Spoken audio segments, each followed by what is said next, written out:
Exercise 14.2 के लिए कुछ फॉर्मूले हैं। तो प्रोबेबिलिटी का फॉर्मूला होता है number of outcomes favourable to E, मतलब कोई भी किसी भी इवेंट की प्रोबेबिलिटी निकालनी है उसके होने के तरीके ऊपर और नीचे टोटल नंबर ऑफ आउटकम्स। तो ऐसे डिनोट करते हैं पी को N E upon N S. N E हो गया नंबर ऑफ फेवरेबल आउटकम्स और एन एस हो गया number of total number of outcomes. और एक फॉर्मूला है पी ए यूनियन बी का, P A plus P B minus P intersection B. A complement मतलब ए के ना होने की प्रोबेबिलिटी है 1 minus P A minus B, इसको ओनली ए भी बोलते हैं, या ए इंटरसेक्शन बी कॉम्प्लीमेंट, इसका फॉर्मूला है P A minus P A intersection B. एक फॉर्मूला है E complement intersection F complement, इसका है 1 minus P E union F, और P E complement union F complement का है 1 minus P E intersection F. तो प्रोबेबिलिटी कभी नेगेटिव नहीं होती और टोटल प्रोबेबिलिटी कभी 1 से ज़्यादा नहीं होती। तो एक्सरसाइज 14.2 का पहला क्वेश्चन है, इसमें 7 इवेंट दे रखे हैं 7, और इनकी प्रोबेबिलिटीज़ दे रखी हैं अलग अलग केस है। तो बताना है कौन सा इवेंट पॉसिबल है और कौन सा नहीं है। तो हम इन सब का टोटल करेंगे फर्स्ट पार्ट में, सारी प्रोबेबिलिटीज़ का टोटल, और ये 1 के इक्वल आ रहा है, इसका मतलब ये पॉसिबल है। ये सेकेंड पार्ट में ये 1/7 है सबकी प्रोबेबिलिटी, इसको भी ऐड करेंगे, तो इनको ऐड करके 1 आएगा, मतलब ये भी पॉसिबल है। थर्ड पार्ट में अगर हम सबको प्लस करते हैं तो ये 1 के इक्वल नहीं आएगा, इसका मतलब ये पॉसिबल नहीं है। फोर्थ पार्ट में प्रोबेबिलिटी नेगेटिव दे रखी है, नेगेटिव हो नहीं सकती प्रोबेबिलिटी, तो ये वैसे ही पॉसिबल नहीं है। और ई पार्ट में ये वाली जो प्रोबेबिलिटी है 1 से ज़्यादा है 15/14, तो उसका मतलब ये भी पॉसिबल नहीं है। क्वेश्चन 2 में बोला है कॉइन को 2 बार टॉस किया तो टोटल आउटकम हो जाएंगे head head, head tail, tail head या टेल टेल, और प्रोबेबिलिटी निकालनी है at least 1 tail occurs. At least 1 tail मतलब कम से कम एक टेल, कम से कम एक टेल या 2 टेल भी आ सकते हैं। तो हेड टेल, टेल हेड और टेल टेल, तो उसमें नंबर ऑफ एलिमेंट हो जाएंगे 3, 1 2 3, और टोटल एलिमेंट है इसमें 4, 1 2 3 और 4। तो प्रोबेबिलिटी का formula N E upon N S, ये हो जाएगा 3/4।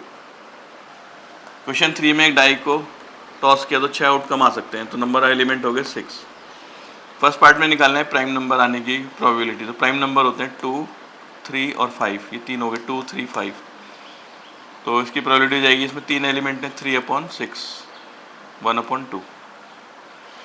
सेकेंड पार्ट में इसमें निकालना है नंबर ग्रेटर देन और इक्वल टू 3 या 3 से बड़े, तो ये आ जाएंगे 3 4 5 और 6, तो 4 एलिमेंट आ जाएंगे इसमें, तो उसकी प्रोबेबिलिटी हो जाएगी 4/6 यानी कि 2/3। थर्ड पार्ट में नंबर लेस देन और इक्वल टू 1 या 1 से छोटे, तो एक ही एलिमेंट आएगा 1, तो नंबर ऑफ एलिमेंट हो गए 1, प्रोबेबिलिटी हो जाएगी 1/6। फोर्थ पार्ट में नंबर मोर देन 6, 6 से बड़े, तो 6 से बड़ा एक भी नहीं आ सकता, तो number of element 0, probability 0। Fifth part में नंबर लेस देन 6 से छोटे 5 आ जाएंगे, 1 2 3 4 5, तो एन ई हो गया 5, प्रोबेबिलिटी जाएगी 5/6। क्वेश्चन 4 में बोला है एक कार्ड सेलेक्ट करना है from a pack of 52 cards. 52 cards हैं, तो बताना है टोटल नंबर ऑफ पॉइंट्स कितने होंगे फर्स्ट पार्ट में, तो टोटल नंबर ऑफ पॉइंट हो जाएंगे 52। बी पार्ट में बोल रहे हैं एस ऑफ स्पेड की प्रोबेबिलिटी निकालनी है, तो एस ऑफ स्पेड, इक्का जो होता है स्पेड का वो एक ही होता है, तो number of element 1, probability N E upon N S 1/52। C के फर्स्ट पार्ट में बोला है एस के आने की प्रोबेबिलिटी, एस मतलब इक्का, ये 4 होते हैं, तो नंबर ऑफ एलिमेंट हो जाएंगे 4, प्रोबेबिलिटी 4/52 1/13। सेकेंड पार्ट में बोला है ब्लैक कार्ड आने की प्रोबेबिलिटी, तो ब्लैक कार्ड 26 होते हैं, टोटल 52 है, 26 रेड और 26 ब्लैक होते हैं, तो नंबर ऑफ एलिमेंट हो गए 26, प्रोबेबिलिटी होगी 26/52 1/2। फिफ्थ क्वेश्चन में बोला है फेयर कॉइन, एक कॉइन है, उसके 2 हिस्सों में, एक में 1 नंबर लिखा है और एक में 6 नंबर लिखा है, हेड टेल के बजाय 1 और 6 है, इसको डाई के साथ थ्रो करना है, तो टोटल पॉसिबल आउटकम हो जाएंगे, जैसे कॉइन में 1 आया और डाई में 1 आया, कॉइन में 1 आया डाई में 2 आया, कॉइन में 1 आया डाई में 3, ऐसे 1 6 तक चलेगा। फिर कॉइन के दूसरी तरफ 6 है, मान लो कॉइन में 6 आया और डाई में 1 आया, फिर कॉइन में 6 आया डाई में 2 आया, ऐसे 6 तक आ जाएगा, तो टोटल नंबर एलिमेंट 12 हो जाएंगे 6 और 6। तो उसमें प्रोबेबिलिटी निकालनी है, सम उसका 3 आना चाहिए। तो सम 3 एक ही केस में आ रहा है 1 2, तो नंबर एलिमेंट हो गए 1, इसकी प्रोबेबिलिटी हो जाएगी 1/12। सेकेंड पार्ट में बोल रहे हैं कि सम इसका 12 आना चाहिए, तो 12 एक ही केस में आएगा जब 6 6 होगा, तो 1/12। क्वेश्चन 6 में दे रखा है 4 मैन है और 6 वुमेन है, इसमें से एक पर्सन सेलेक्ट करना है और बताना है वो वुमेन होनी चाहिए। तो टोटल केस हो जाएंगे इसके, टोटल 10 लोग हैं, 10 में से एक सिलेक्ट करना है, तो 10C1 यानी कि इसका आंसर आएगा 10। और ई इवेंट हो गया, वुमेन सेलेक्ट करनी है, तो वुमेन 6 है, 6 में से एक सिलेक्ट करेंगे 6C1, इसका आंसर 6, तो प्रोबेबिलिटी हो जाएगी 6/10 यानी कि 3/5। 7th क्वेश्चन में 4 कॉइन को टॉस करना है और हेड आने पे 1 रुपये जीतता है और टेल आने पे 1.50 लूज़ करता है। तो बताना है कैसे कैसे मनी वो जीत या हार सकता है। तो टोटल जब हम किसी कॉइन को 4 बार उछालेंगे तो टोटल आउटकम हो जाएंगे 16, 2 की पावर 4। अगर उसके चारों हेड आते हैं मान लो, तो उसे 4 रुपये मिलेंगे। अगर उसके 3 हेड आते हैं और एक टेल, तो 3 हेड के 3 रुपये मिलेंगे और एक टेल आने के 1.5 रुपये जाएंगे, तो बचेंगे उसे 1.5 रुपये, तो 1.5 रुपये जीतेगा। ये ऐसा हो सकता है 2 हेड है और 2 टेल, 2 हेड में तो 2 रुपये जीतेगा और 2 टेल में 3 रुपये लूज़ करेगा, ओवरऑल उसने 1 रुपये लूज़ कर दिए। अगर एक हेड आता है और 3 टेल, तो यहाँ 1 रुपये मिलेंगे, यहाँ 4.50, 1.5 रुपये हारता है एक टेल के, तो 3 टेल के 4.5 रुपये हारेगा वो, तो 4.5 हार रहा है और 1 जीत रहा है, तो मतलब 3.5 वो लूज़ करेगा। और अगर चारों टेल आ गए तो 6 रुपये लूज़ करेगा। अब इन सब की प्रोबेबिलिटी निकालनी है। तो जैसे वो 4 रुपये जीता था, चारों हेड का एक ही केस होगा जब चारों हेड आएंगे, तो प्रोबेबिलिटी 1/16, टोटल केस 16 है। जो 1.5 जीतेगा तो उसमें 3 हेड और एक टेल आएंगे, ऐसे 4 केस होंगे। जैसे 3 हेड चौथा टेल, या टेल की पोजीशन 3rd आएगी, या टेल की पोजीशन 2nd, या टेल 1st नंबर पे आएगा, तो 4 केस हो जाएंगे। इसको ऐसे भी लिख सकते हैं, 4 बार उछाला कॉइन को, 3 हेड आ रहे हैं, 4C3, 4C3 मतलब 4/16। और अगर उसके 2 हेड और 2 टेल आएंगे, तो मतलब 4 बार उछाला और 2 हेड आए, तो 4C2, 4C2 होता है 6/16, 3/8। अगर उसका एक हेड और 3 टेल आया, तो 4 में से एक हेड आ रहा है 4C1, 4C1 मतलब 4/16, 1/4। और चारों टेल एक ही केस में आएंगे, 1/16। 8 में कॉइन को 3 बार उछाला, 3 कॉइन उछाला है, तो 3 कॉइन उछालेंगे तो या तो तीनों में हेड आएगा, या 2 में हेड, 1 में टेल, या हेड टेल हेड, या टेल हेड हेड, या तीनों में टेल, या 2 में टेल, 1 में हेड, फिर इस हेड को इधर ले आएंगे, फिर इस हेड को इधर ले आएंगे। टोटल पॉसिबल आउटकम हो गए 8। तो फर्स्ट पार्ट में प्रोबेबिलिटी निकालनी है 3 हेड की, तो 3 हेड का एक ही केस है 1/8। सेकेंड केस में बताना है 2 हेड की प्रोबेबिलिटी, 2 हेड 3 केस हैं, 1 2 और 3, 3/8। थर्ड पार्ट में एटलीस्ट 2 हेड, कम से कम 2 हेड या फिर तीनों हेड भी आ सकते हैं, तो 4 केस हो गए, 4/8, 1/2। इसमें एट मोस्ट 2 हेड, ज़्यादा से ज़्यादा 2 हेड आएंगे, या एक हेड आएगा या एक भी नहीं आएगा, तो इसको छोड़ के सारे हो जाएंगे, 7/8। फिफ्थ पार्ट में बताना है कोई हेड नहीं आता, तो नो हेड मतलब तीनों टेल वाला केस आ जाएगा, 1/8। 6 केस में 3 टेल्स, तो 3 टेल में भी यही केस हो गया, 1/8। 7th पार्ट में बोल रहे हैं एग्जैक्टली 2 टेल, एग्जैक्टली 2 टेल वाले केस ही हैं, एक ही हो गया, एक ही हो गया, एक ही, 3 हो गए, तो 3/8। 8 पार्ट में नो टेल, नो टेल मतलब तीनों हेड, एक में भी टेल नहीं आ रहे, तो 1/8।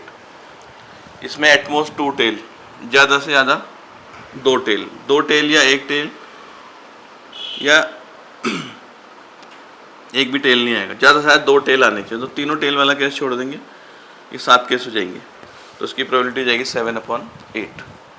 क्वेश्चन 9 में दिया है ए की प्रोबेबिलिटी दे रखी है 2/11 और ए के ना होने की निकालनी है, मतलब ए कॉम्प्लीमेंट। इसका फॉर्मूला होता है 1 - p, तो 1 - 2/11 या आ जाएगा 9/11। 10th में दिया letter is shown, chosen at random from the word, एक वर्ड दे रखा है असैसिनेशन, इसमें से एक लेटर चूज़ करना है और बताना है वोवल होना चाहिए फर्स्ट पार्ट में उसकी प्रोबेबिलिटी, और सेकंड पार्ट में कॉन्सोनेंट। तो टोटल इन्हें काउंट कर लेंगे तो 13 आ जाएंगे। इसमें वोवेल निकाल लेते हैं अलग, ए, ये भी ए, 3 ए हो गए इसमें, और 2 आई हो गए और एक ओ, टोटल वोवेल हो गए 6। तो प्रोबेबिलिटी जाएगी 6/13, टोटल एलिमेंट 13 है। कॉन्सोनेंट देखें इसमें तो 4 एस आ जाएंगे, एन, टी और ये एन, तो 7 हो जाएंगे कॉन्सोनेंट। तो कॉन्सोनेंट की प्रोबेबिलिटी जाएगी 7/ टोटल एलिमेंट 13, तो 7/13। 11th क्वेश्चन ने बोला in a lottery a person chooses 6 different natural number at random from 1 to 20। 1 से 20 तक कुछ नंबर दिए हैं और उसको 6 नंबर चूज़ करने हैं। तो ऐसे हो जाएगा 6 डिफरेंट नंबर चूजन फ्रॉम, शुरू के 20 में से 6 नंबर चूज़ करने हैं, तो उनके चांसेस हो जाएंगे 20C6, 20 में से 6 सिलेक्ट करने हैं। ऑर्डर इंपॉर्टेंट नहीं है इसमें, और बताने लॉटरी में जो इनाम निकलेगा उसकी प्रोबेबिलिटी क्या होगी। तो प्राइस तो एक ही होगा, एक पर्टिकुलर सीक्वेंस होगा 6 नंबर का जिसमें इनाम होगा, यानी कि नंबर ऑफ फेवरेबल आउटकम हो जाएंगे 1, एक ही इनाम होगा, और टोटल एलिमेंट या टोटल तरीके हैं 6 नंबर चूज़ करने के 20C6। तो प्रोबेबिलिटी NE/NS 1/20C6। इसका फॉर्मूला लगा देंगे 20 फैक्टोरियल, फिर 20 माइनस 6 फैक्टोरियल और 6 फैक्टोरियल। इसे सॉल्व करेंगे आ जाएगा 38760। क्वेश्चन 12th में दिया है, 3 पार्ट है इसमें। फर्स्ट पार्ट में दिया है 2 पार्ट है इसमें, चेक करना है whether the probabilities P and PB are consistently define, मतलब P और PB डिफाइन हो रहे हैं कि नहीं हो रहे। तो PA के लिए दे रखिए 0.5 फर्स्ट पार्ट में, और PB के लिए दे रखिए 0.7, और इंटरसेक्शन दे रखा है 0.6। तो ये पॉसिबल नहीं है क्योंकि जो इंटरसेक्शन है इसके लिए 0.6 है, A से भी ज़्यादा है, मतलब A और B में जो कॉमन एलिमेंट है उसकी प्रोबेबिलिटी A से भी ज़्यादा है, तो ऐसा पॉसिबल नहीं है। तो P इंटरसेक्शन भी PA से ज़्यादा दे रखा है, तो ये पॉसिबल नहीं है। सेकेंड पार्ट में PA दे रखा 0.5, PB दे रखा 0.4 और A यूनियन B दे रखा है 0.8। तो पहले इंटरसेक्शन निकालेंगे, फार्मूला बता रखा है PA plus PB minus PA union B। तो PA के लिए 0.5, PB के लिए 0.4, ये 0.8, ये आ जाएगा 0.9 माइनस 0.8, 0.1। तो इसमें इंटरसेक्शन की जो वैल्यू है वो PA और PB से छोटी आ रही है, तो ये पॉसिबल है, मतलब ये डिफाइन हो जाएगा। क्वेश्चन 13 में 3 पार्ट है इसमें। फर्स्ट पार्ट में PA के लिए 1/3 दिए, PB के लिए 1/5 और इंटरसेक्शन की 1/15 और यूनियन निकालना है इसमें। तो PA यूनियन B का फॉर्मूला है PA plus PB minus PA intersection B। तो PA के लिए होगी 1/3, PB की 1/5, इंटरसेक्शन की 1/15। कैल्शियम ले लेंगे 15 आ जाएगा, यहाँ आ जाएगा 5, यहाँ 3, यहाँ 1, तो ये आ जाएगा 8 माइनस 1, 7/15। सेकेंड पार्ट में PA दे रखा है 0.35, इंटरसेक्शन दे रखा है 0.25 और यूनियन दे रखा है 0.6। PB की वैल्यू निकालनी है। फॉर्मूला ही लगाएंगे PA यूनियन B का, PA plus PB minus PA intersection B। इसके लिए 0.6, PA के लिए 0.35, PB निकालना है और ये 0.25। तो 0.35 माइनस 0.25 करेंगे तो जाएगा 0.10, ये उधर जाके माइनस हो जाएगा 0.60 माइनस 0.10, यह जाएगा 0.50। थर्ड पार्ट में PA दे रखा है 0.5, PB 0.35, यूनियन दे रखा है 0.7। इंटरसेक्शन निकालना है, तो P इंटरसेक्शन B का formula PA plus PB minus PA union B। इसके लिए 0.5 है कि 0.35 और इसकी 0.7 को प्लस करके आ जाएगा 0.85 या माइनस 0.70, ये आ जाएगा 0.15। 14 क्वेश्चन में PA के लिए दिया 3/5, PB की 1/5 और ये दिया म्यूचुअली एक्सक्लूसिव। तो म्यूचुअली एक्सक्लूसिव इवेंट का मतलब होता है इनका इंटरसेक्शन है 0। तो PA और B निकालना है, इसे यूनियन बोलते हैं। ये हो जाएगा PA plus PB minus PA intersection B। PA हो गया 3/5, ये हो गया 1/5 और ये 0 है, तो 4/5। 15 क्वेश्चन है PE की वैल्यू दी है 1/4, PF हो गया 1/2, इंटरसेक्शन है 1/8। इसमें भी और PE और F निकालना है, मतलब यूनियन निकालना है। तो उसका formula PE plus PF minus P intersection F। ये 1/4, ये 1/2, इसके लिए 1/8, एलसीएम आ जाएगा 8, ये आ जाएगा 4 2 जाए 2, फिर 2 4 जाए 4 और ये 1, तो 6 - 1 5, 5/8। सेकेंड पार्ट में निकालना not E and not F, यानी कि E complement intersection F complement. इसका फॉर्मूला लिखा रखा है मैंने 1 - पी यूनियन एफ, हो जाएगा 1 - ये पी यूनियन एफ के लिए निकाल चुके हैं हम यहाँ पर 5/8, यह आ जाएगा 3/8। 16 क्वेश्चन में पी नॉट ई और नॉट एफ की वैल्यू दे रखी है 0.25, बताना है ये म्यूचुअली एक्सक्लूसिव है कि नहीं है। तो नॉट ई और नॉट एफ, इसका फॉर्मूला लिखा रखा है मैंने 1 - पी इंटरसेक्शन एफ, इसके वैल्यू 0.25 है। 1 - पी इंटरसेक्शन एफ, ये इधर आ जाएगा, ये इधर माइनस में, ये आ गया 0.75। तो पी इंटरसेक्शन एफ के लिए 0 नहीं आ रही है, इसका मतलब ये म्यूचुअली एक्सक्लूसिव नहीं है। 17 में पी ए दिया है 0.42, पी बी दिया है 0.48 और इनका इंटरसेक्शन दिया है 0.16। इसमें पहले निकालना है नॉट ए, तो नॉट ए मतलब 1 - पी ए ना होने की प्रोबेबिलिटी।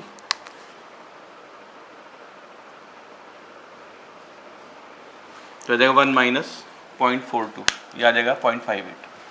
सेकेंड पार्ट में नॉट बी, यानी कि 1 - पी बी, 1 - 0.42, 0.48, पी बी के लिए 0.48, यह आ जाएगा 0.52। थर्ड पार्ट में निकालना है पी ए और बी, ए और बी मतलब यूनियन निकालना है। तो उसका formula P A plus P B minus P intersection B, ये 0.42 है पी ए की वैल्यू, पी बी की वैल्यू 0.48 और इंटरसेक्शन की 0.16। सॉल्व करोगे से तो आ जाएगा 0.74।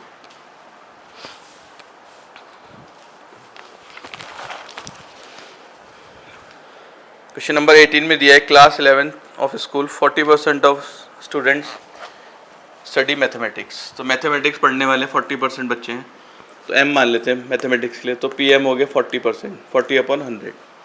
अब बायोलॉजी पढ़ने वाले हैं 30%, यानी कि पी बी हो जाएगा 30/100, और जो मैथ्स और बायो दोनों पढ़ते हैं वो है 10%, तो यानी कि हो जाएगा एम इंटरसेक्शन बी, हो जाएगा 10%। तो उसमें निकालना है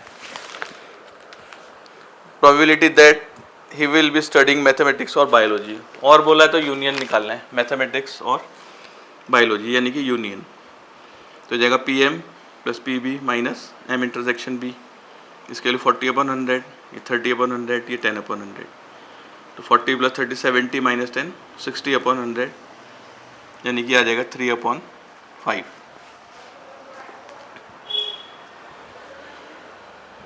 19 में दिया in entrance test that is graded on the basis of 2 examination, मतलब 2 एग्ज़ाम हो रहे हैं, पहले वाले को पास करने की प्रोबेबिलिटी है 0.8 पहले एग्ज़ाम को, और सेकंड वाले एग्ज़ाम को पास करने की है 0.7, और एटलीस्ट वन ऑफ देम मतलब यूनियन की प्रोबेबिलिटी है 0.95। तो बताना है what is the probability of passing both, दोनों को पास करने की प्रोबेबिलिटी निकालनी है, मतलब इंटरसेक्शन निकालना है इसका मतलब होता है बोथ ई एंड एफ। तो उसका formula P E plus P F minus P union F, 0.8 + 0.7 minus 0.95, ये 1.5 आ जाएगा ऐड करके, इसको माइनस करके 0.55।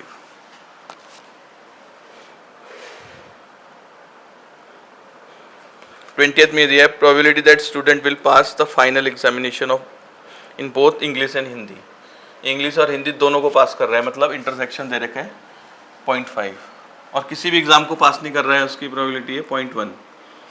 तो किसी भी एग्ज़ाम को पास नहीं कर रहा है 0.1, तो दोनों को पास करने की जाएगी 1 - 0.1, यह आ जाएगा 0.9, यह आ जाएगा यूनियन।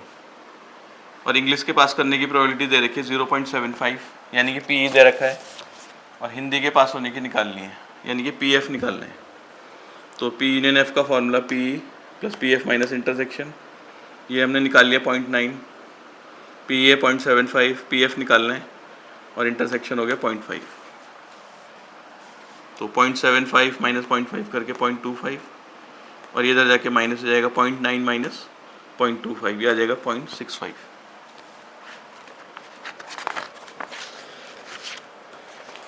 21 में दिया है टोटल 60 स्टूडेंट्स हैं, और जो एनसीसी ऑप्ट कर रहे हैं वो 30 स्टूडेंट हैं एनसीसी वाले, तो एनसीसी वाले हम ई मान लेते हैं 30 स्टूडेंट और नीचे टोटल, और एनएसएस वाले 32 स्टूडेंट हैं, तो उसकी प्रोबेबिलिटी 32 अपॉन टोटल स्टूडेंट। और एनसीसी एनएसएस दोनों वाले इंटरसेक्शन वाले हैं 24 अपॉन 60। तो फर्स्ट पार्ट में निकालना है स्टूडेंट ऑप्टेड फॉर एनसीसी और एनएसएस, और मतलब यूनियन निकालना है इसमें। तो पी यूनियन एफ का formula P plus P F minus P intersection F. इसके लिए 30 अपॉन 60, ये 32 अपॉन 60, 24 अपॉन 60, यह आ जाएगा 62 माइनस 24, 38 अपॉन 60 मतलब 19 अपॉन 30। सेकेंड पार्ट में बोला है ना तो एनसीसी वाला है और ना एनएसएस वाला, तो मतलब ये था कि एटलीस्ट कोई ना कोई है एनसीसी एनएसएस वाला, और बताना इसमें कोई ना वो एनसीसी वाला है एनएसएस, तो 1 से माइनस कर देंगे, 1 minus P E union F, तो 1 माइनस 19/30 यानी कि 11/30। और थर्ड पार्ट में निकालना है student has opted NSS but not NCC. NSS मतलब एफ ऑप्ट कर रहा है, ई ऑप्ट नहीं कर रहा, तो एफ माइनस ई निकालना है। तो उसका मतलब P F minus P intersection F. P F के लिए 32/60 और इंटरसेक्शन की 24/60, तो माइनस करके 8/60 यानी कि 2/15, ये इसका आंसर।